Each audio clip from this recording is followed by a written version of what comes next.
and welcome back. You're listening to Passing the Baton. I'm Jared Hight from Tracktown Law, and today marks a small milestone. This is our 10th episode. If you've been following along since the beginning, thank you. If you're new here, welcome to an Oregon estate planning podcast that aims to be clear, useful, and occasionally even listenable. Today, we're zeroing in on a deceptively simple tool, the Transfer on Death Deed, or TODD, TODD. It sounds like a charming neighbor or a well-trained golden retriever. In reality, it's a legal instrument that bypasses probate for real estate, sometimes elegantly, sometimes explosively. A quick disclaimer: I'm a licensed attorney in Oregon and Idaho. This podcast isn't legal advice and doesn't create an attorney-client relationship. For advice tailored to your life and your property, please get in touch. Let's start with what a TODD does. In Oregon, a transfer on death deed lets you name a beneficiary for your real estate, your home, your rental, your plot of land in the Cascades. When you die, ownership transfers directly to the named beneficiary. No probate, no court oversight, no delay. It works much like a POD account at your bank, but with land. The beauty of a TODD is that it's completely revocable during your life. You can cancel it, you can record a new one, you don't give up control of the property, you still own it. You can still refinance it, sell it, rent it, remodel it, or add solar panels your neighbors will hate.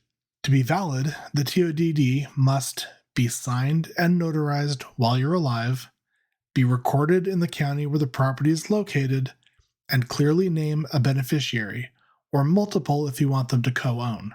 Now here's where things start to go sideways. The TODD only works if it's still valid at the moment of your death, and a lot of things can accidentally revoke or break it. For example, if you record a TODD and later refinance your mortgage, your lender may retitle the deed to accommodate the loan and wipe out the TODD in the process. Most people have no idea this happened. They show up at an attorney's office years later thinking the TODD is still in effect, and it's not. Another common problem: people name multiple beneficiaries without understanding co-ownership in Oregon. If you name 3 kids, they inherit as tenants in common, not joint tenants. That means each owns a distinctive 1/3 share, and they have to agree on what happens next. If one wants to keep the house, one wants to sell, and one is unreachable in rural Arizona, welcome to partition litigation. Let's say one beneficiary dies before you and you didn't name a contingent. That's a 50-50 chance the whole TODD fails. It doesn't automatically revert to the survivor unless the deed says so. The title company won't guess. Also, a TODD cannot be used to transfer property held in a trust.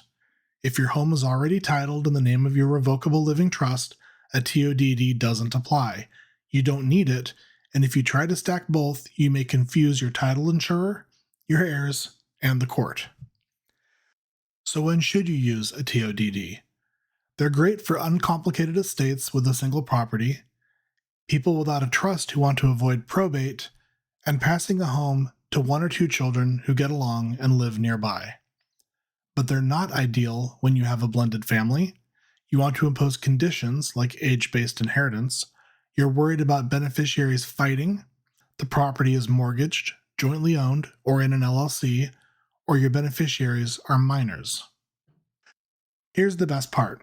Recording a TODD doesn't change ownership. It creates no legal interest while you're alive. That means it doesn't trigger a reassessment for property tax purposes. It doesn't give the beneficiary any control or liability. It's essentially a placeholder. But its quiet nature is also what makes it dangerous.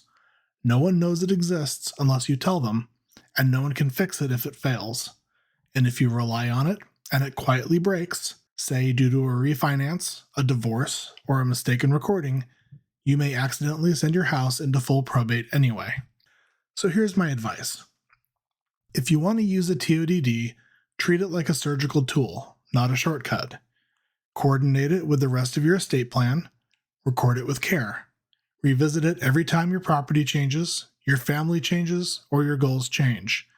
And please, for the love of title companies, don't try to do this from a template you found online. There are already too many invalid deeds out there that start with "Congratulations on your new home" and end in court. If you want to explore whether a TODD is the right move for your situation or how it compares to using a trust, visit tracktownlaw.com. We'll walk through your property, your goals, and your backup plans in case the obvious route gets washed out. Next episode, we'll pivot to how title ownership affects your estate plan, joint tenancy, tenancy in common, tenancy by the entirety, and why the name on the deed may matter more than the name in your will. Thanks for sticking with me for 10 episodes.